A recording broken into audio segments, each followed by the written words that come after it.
Je dis ceci, nous sommes dans Jean chapitre 3, verset 16. Car Dieu a tant aimé le monde qu'il a donné son Fils unique, afin que quiconque croit en lui ne périsse point, mais ait la vie éternelle. On a déjà entendu ce verset plusieurs fois. Quand on le décortique morceau par morceau, on est obligé de savoir déjà qui est Dieu, d'accord? On va comprendre que Dieu est le créateur de toutes choses. Ensuite, on nous dit qu'il a tant aimé le monde, c'est-à-dire son amour était tellement fort, son amour était incalculable pour le monde. Dans le monde là, il y a tout le monde.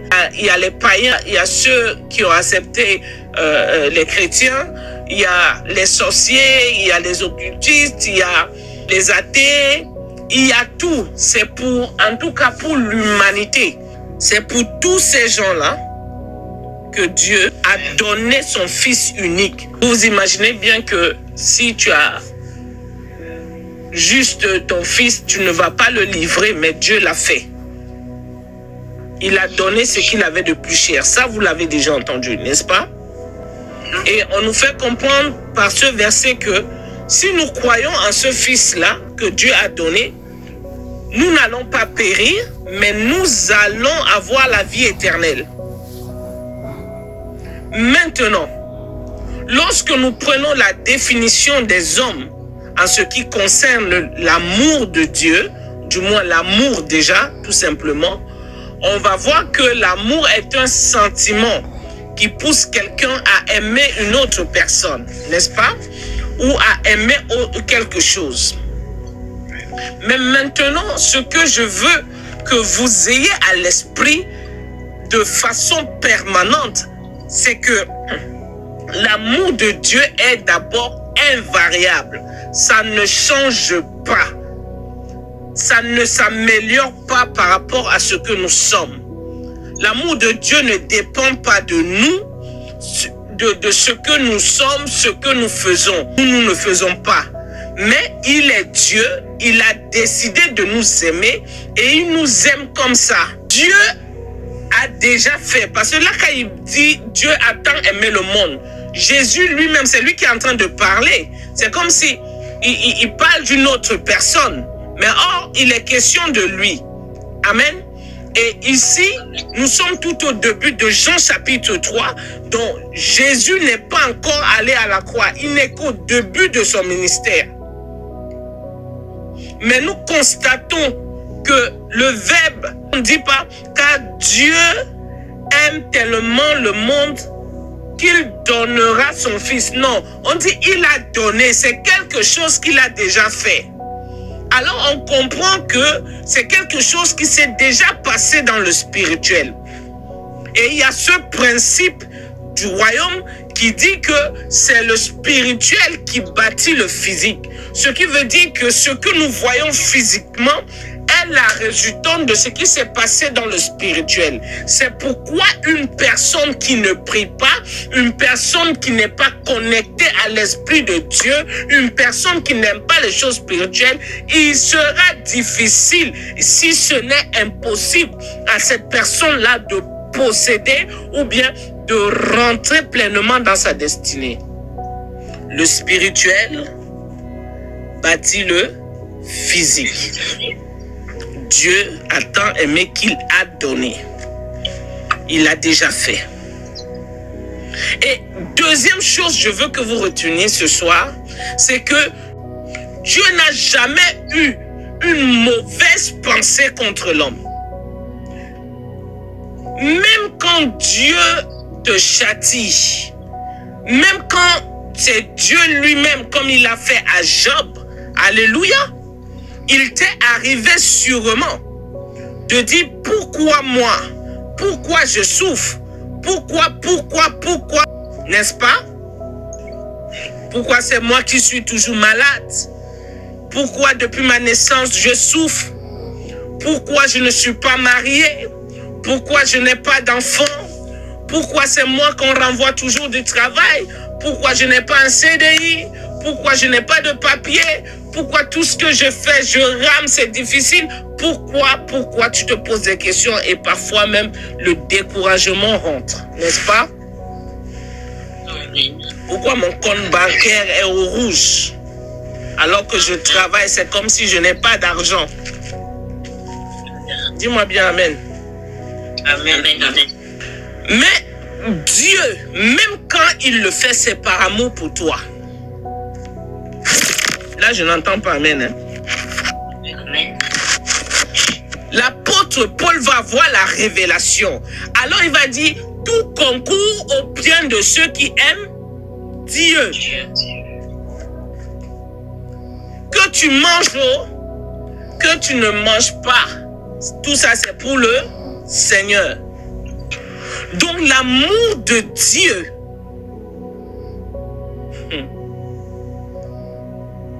n'est pas calculable. L'amour de Dieu n'est pas quantifiable. Quand tu arrives, pour que tu comprennes l'amour de Dieu, tu as besoin du Saint-Esprit. Je reprends les deux choses que tu dois retenir ce soir. L'amour de Dieu est invariable. Ça ne s'améliore pas par rapport à nous, à ce que nous sommes, ce que nous faisons ou ce que nous ne faisons pas, parce que Dieu l'a déjà fait. Deux, Dieu n'a jamais eu de mauvaises pensées en ce qui concerne l'homme. Tout ce qu'il a fait, même lorsque l'homme était blessé, touché, c'est par amour, c'est pour l'homme lui-même. Donc je suis venu pour que tu comprennes cette chose-là.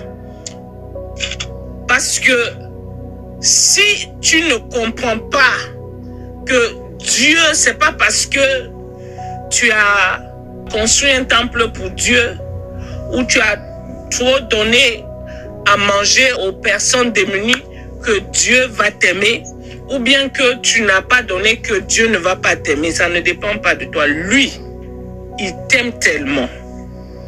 Vous voyez, l'homme, de ce que Dieu a créé, l'homme est la partie la plus importante.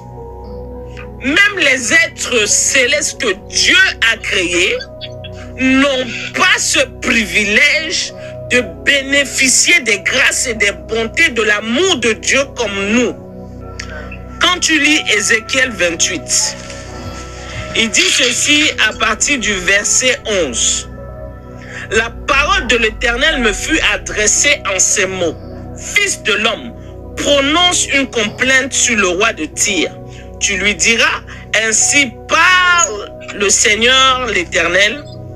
Tu mettais le sceau à la perfection, tu étais plein de sagesse, parfait en beauté, tu étais en Éden, le jardin de Dieu, tu étais couvert de toute espèce de pierres précieuses, de sardoine, de topaze, de diamants, de chrysolite, d'onyx, de japs, de saphir, d'escarboucle, d'émeraude et d'or.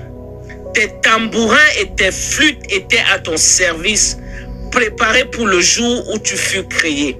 Tu étais un chérubin protecteur aux ailes déployées. Je t'avais placé et tu étais sur la sainte montagne de Dieu. Tu marchais au milieu des pierres étincelantes. Tu as été intégré dans tes voies depuis le jour où tu fus créé jusqu'à celui où l'iniquité a été trouvée chez toi. Par la grandeur de ton commerce, tu as été rempli de violence et tu as péché. Tu te précipites de la montagne de Dieu et je te fais disparaître, chérubin protecteur, du milieu des pierres étincelantes. Ton cœur s'est élevé à cause de ta beauté. Tu as corrompu ta sagesse par ton éclat. Je te jette par terre, je te livre en spectacle au roi. Par la multitude de tes iniquités, par l'injustice de ton commerce, tu as profané tes sanctuaires. Je fais sortir du milieu de toi un feu qui te dévore. Je te réduis en cendres, alléluia, sur la terre, aux yeux de tous ceux qui te regardent. Tous ceux qui te connaissent parmi les peuples sont dans la stupeur à cause de toi. Tu es réduit à rien. Tu ne seras plus à jamais. Vous savez de qui il est question ici? Du diable. Gloire à Dieu. Mais regardez comment Dieu le décrit. Il avait toutes ces pierres précieuses. Ça veut dire que le diable, quand on dit le diable s'habille en Prada, là, voilà ça. Amen. Amen. Vous rigolez. Mais c'est pour vous dire que en ce qui concerne la beauté, là, il était beau. Ne voyez pas celui des cornes là qu'on vous montre là. S'il te présente devant toi là, tu vas tomber sans glisser si ce n'est la grâce de Dieu. Un contraire où ton Jésus était laid. Alléluia. Oui, oui. C'est pas moi qui dis, c'est la Bible qui dit. Va lire Esaïe. Il n'avait rien pour plaire. C'est pas moi qui dis, hein. C'est Esaïe qui le dit. Le diable était beau, Jésus était laid. Entre la beauté et la laideur, tu choisis quoi? Tout ce qui brille n'est pas or. C'est pas or. Alléluia. Vous ne choisissez pas, il faut choisir. Entre la beauté et la laideur, tu choisis quoi? La volonté de Dieu. Très bonne réponse, la volonté de Dieu. Alléluia. Mais qu'est-ce que je veux nous faire comprendre par le passage d'Ézéchiel? Lucifer, il s'appelait dans le ciel. Mais bien qu'il était beau, Dieu l'a tellement créé, il brillait et tout ça là. Mais il a convoité l'homme. Nous là, il nous a convoité. Il est jaloux de nous. Son problème là, c'est que Dieu t'aime. Voici le véritable problème du diable. Il se rend compte que, c'est lui le bras droit de Dieu. Il a tout. Parce que vous voyez, on dit, tu mettais le sceau à la perfection, c'est-à-dire le tampon. Quand Dieu dit quelque chose, c'est lui qui met son cachet. Ça passe ou ça passe pas. Il valide. Il dit, il faisait ça à la perfection.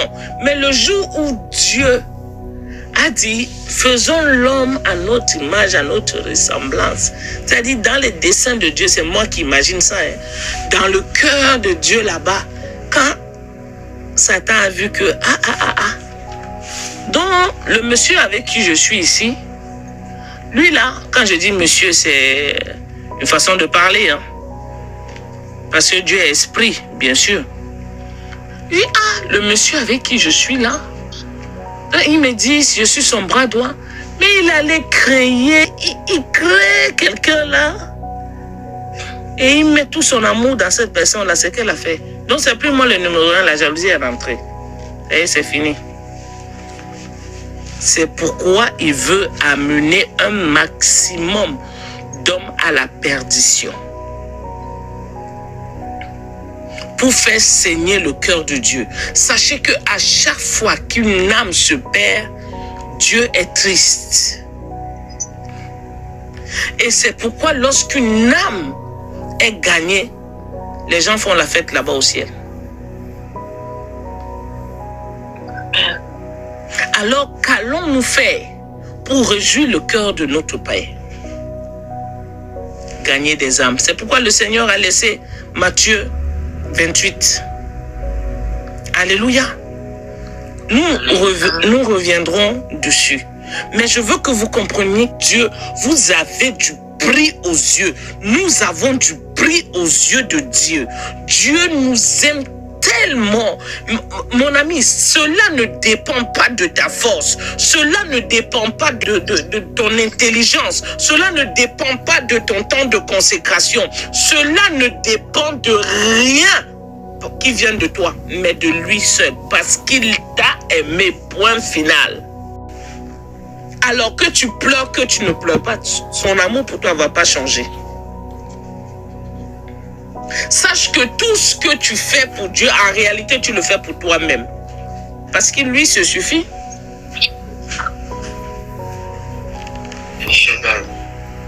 Amen. Amen. L'amour de Dieu Ne change pas. Ne change pas. C'est invariable. Et l'amour de Dieu, et Dieu est comment? Il n'a jamais fait quoi? Il n'a jamais détesté l'homme. Dieu n'a jamais une mauvaise pensée envers l'homme. Voilà. Donc, les pourquoi ça m'arrive, pourquoi si, il faut te dire que c'est pour ton bien. Si les choses que tu vis persistent dans ta vie, tu dois comprendre et tu dois, au lieu de dire pourquoi Dieu, tu dois lui dire Seigneur, enseigne-moi à comprendre la situation dans laquelle je me trouve.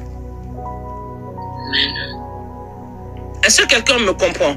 Aussi longtemps que tu vas te plaindre, aussi longtemps que tu vas pleurer, tu vas tourner en rond comme les enfants d'Israël. Au lieu de faire 40 jours, ils ont fait 40 ans dans le désert.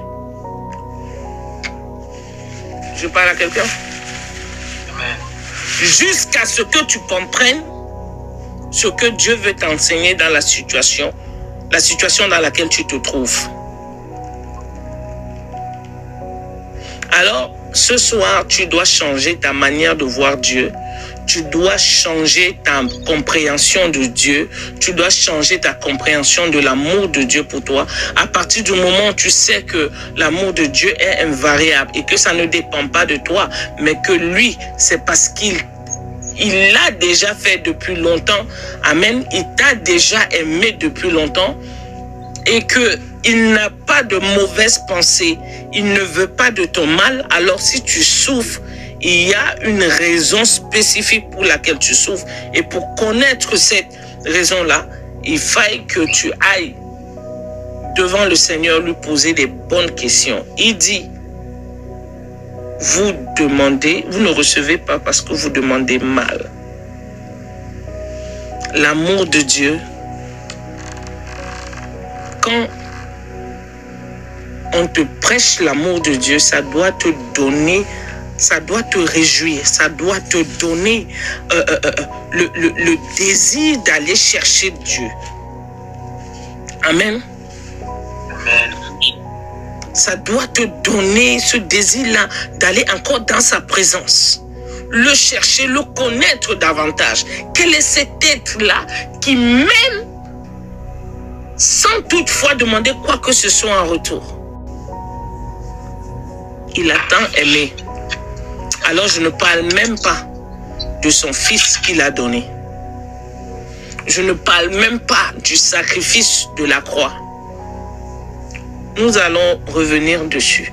Mais pour ce soir, on retient deux éléments qui sont: l'amour de Dieu est invariable et ne change pas. Également, Dieu n'a jamais eu de pensée envers l'homme. De mauvaise pensée envers l'homme. Ok. Ce qui concerne. Donc on va élever la voix et on va prier, puis on va s'arrêter là. Amen. J'ai une question. Oui, c'est vrai, c'est un enseignement, c'est des questions, vas-y. Par rapport au deuxième point, Dieu dit que Dieu n'a jamais eu une mauvaise pensée en ce qui concerne l'homme. Que c'est pour notre bien si nous nous trouvons dans certaines situations. Pourquoi alors, si c'est pour notre bien, on se retrouve, on a toujours un sentiment de détresse, même si nous aimons que c'est pour notre bien. C'est à contrario, puisque tu dis que c'est pas, il n'a jamais eu une mauvaise pensée pour nous. Oui, mais c'est tout simplement parce que tu n'es pas encore conscient de ça. Vous voyez, je vais prendre un exemple palpable avec vous. Moi, je parle que de ce que je connais. Pourquoi vous me posez souvent la question, pourquoi tu es toujours zen face à toute situation? Parce que tu as pris conscience de qui tu es. C'est tout, Parce hein? que tu sais ce que tu... C'est pas autre chose. J'ai pris conscience de qui est mon Dieu, de son amour vis-à-vis de moi. Alors pour moi, tu ne peux pas me dire que Dieu va me faire quelque chose de mauvais. Jamais. Jamais, je ne peux même pas te croire. Même si je voulais te croire, mon subconscient va te dire non. C'est pourquoi j'ai dit Dieu est toujours fidèle et au contrôle. Il est assis sur son trône. Il ne change pas, il n'a pas bougé, il est là. C'est juste cette prise de conscience, je vous assure, ça fait comme un... tu es illuminé, quand tu as conscience, voilà. Oh, merci Saint-Esprit. Ton enfant, je donne un exemple, là on va très bien comprendre. Tes comptes bancaires sont vides. Oui. Mais ton enfant, vous rigolez, non? Vous voyez, il n'y a même pas encore fini que vous rigolez déjà. Vous savez, pour ton enfant, pour ton enfant, c'est plein. Oui. Parce que l'enfant a tellement confiance en toi. C'est pourquoi la version je crois que c'est Philippe qui a lu la version, c'est la version de Semeur. Lis-nous ça un peu, s'il te plaît. Lis-nous ça.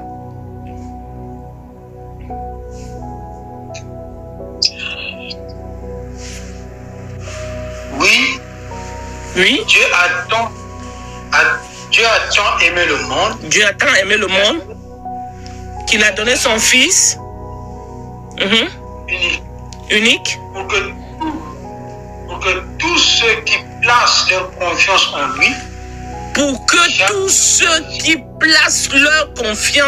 lui, c'est bon, c'est ça qui me suffit, pour que tous ceux qui placent leur confiance en lui, ça veut dire que quand tu es conscient de l'amour de Dieu, tu as totalement confiance. C'est pourquoi ton enfant a totalement confiance. Lui, il est persuadé qu'il va manger ce soir. Lui, il est persuadé qu'il aura son bonbon. Lui, il est persuadé. Ne lui dis-lui que tu n'as pas l'argent dans les poches. Lui, il sait qu'il a l'argent, que toi, tu as l'argent. Le Seigneur a dit, laissez venir à moi les enfants. Ne les empêchez pas, car le royaume des cieux est semblable à eux. Au fait, il faut avoir le cœur d'un enfant. L'enfant, c'est celui qui fait confiance. Tu vas le taper tout de suite. Quelques minutes après, vous devenez des amis. Mais toi, là, si on t'a touché, tu vas rentrer ennemi jusqu'à demain matin. Est-ce que vous comprenez? Oui. C'est de ça qu'il s'agit. Hein? La confiance que tu places en ton Dieu, la confiance que tu as en lui, tu sais que peu importe ce qui se passe, il va agir. Il va faire quelque chose. Dieu, c'est une histoire de confiance. Avec Dieu, c'est une histoire. C'est-à-dire, tu vas vivre. La Bible dit, ils vous feront la guerre, mais ils ne vous vaincront pas. Les situations que tu vas vivre là, parce qu'on récite ça, mais quand ça arrive là, comme on dit dans un pays là qu'on appelle le Cameroun, on dit ça devient jinja. C'est-à-dire, c'est épicé. La situation que tu vis est tellement difficile. Tu as l'impression que Dieu t'a abandonné. Tu commences à dire pourquoi Dieu a fait ceci, pourquoi. Mais quand tu réalises, mon frère, je ne dis pas que tu ne vas pas pleurer, tu es un être humain, la chair, tu vas pleurer. Mais seulement, tu vas mettre ta confiance au Seigneur. Et je suis en train de vous dire, peu importe ce que tu vis, tant que tu ne comprends pas ce que tu es en train de vivre, tu ne vas pas quitter, même si tu dois faire 5 ans là, tu vas faire 5 ans. L'école de Dieu là, c'est pas facile. On en reparlera vu que j'ai commencé des enseignements. Donc, on va prier tout simplement. Et puis, on va dire à Dieu, fais-nous prendre conscience de ton amour. Amène ce déclic dans notre esprit, dans notre cœur.